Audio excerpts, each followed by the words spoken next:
Վրաստանում երրորդյա կատաղի ցույցերից հետո երկրի վարչապետ Իրակլի Կոբախիձեն խիստ պատիժ է խոստացել ցուցարարներին եւ այդ ցույցերը կազմակերպողներին։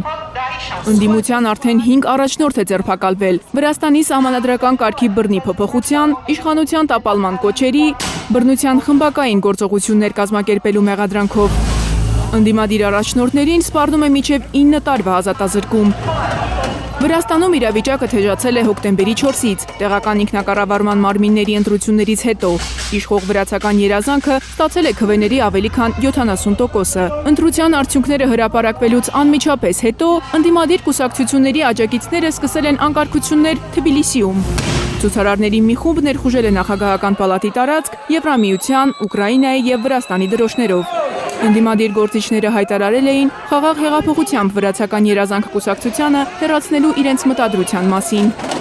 Բախումներ էին սկսվել ցուցարարների ու ոստիկանների միջև։ Ցուցարարները բարիկադներ էին ջարդել, սրճարան հրկիզել, ոստիկանությունը պատասխանել էր արդյունքաբեր գազով, ջրցան մեքենաներով։